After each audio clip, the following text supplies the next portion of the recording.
So here is how you can set up the wake up alarm on your Android phone. So if you're new here, subscribe and we can get into it. So you essentially have the built-in clock app where you can do it. That's probably the best way to go about it. So at first, just open up your app drawer and try to find clock, right? So on my Samsung phone, it looks like this. So you tap on it and you can see at the bottom it is split into different categories like the world clock, stopwatch, timer, and on the left we have the alarm.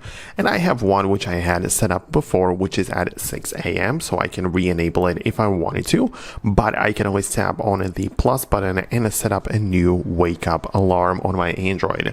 So I choose the time when I want to wake up, so let's say it's going to be 7 a.m.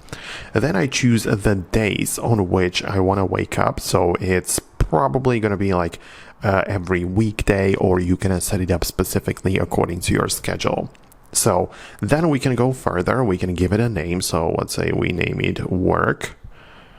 And then I'm going to choose the alarm sound. So you can disable the sound, which is interesting because you can literally have an alarm which doesn't make any noise or sound. But if you click on it and enable it, you can choose some song from Spotify, for example, or from any of your ringtones. So you'll be able to go through all of the stuff and all of the music you have to set up the sound for your alarm.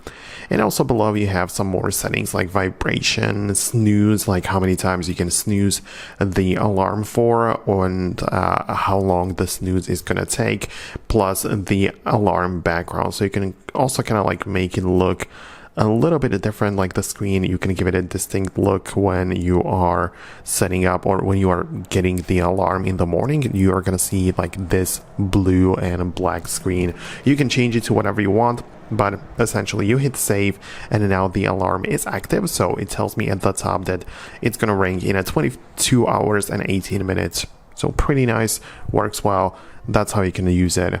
And as I said, the first way is to use the built-in clock app. And outside of that, we can also just get some third-party alarm app from the App Store. Not sure if it shows anything or it like solves any reason why you want to do it, right? So for example, I'm not like affiliated with them, but I used to like this application which is called Alarmy, because in the morning this app not only lets you just wake up and hit the snooze or cancel button, it also gives you some missions which you can play with. For example, it might give you some calculations in the morning which you have to perform before you can turn off the alarm. So that's something you can explore, but that's like the third-party world of clock and like alarm apps. So I hope that I was able to explain it. Let me know your thoughts and opinions below, and I'll see you later.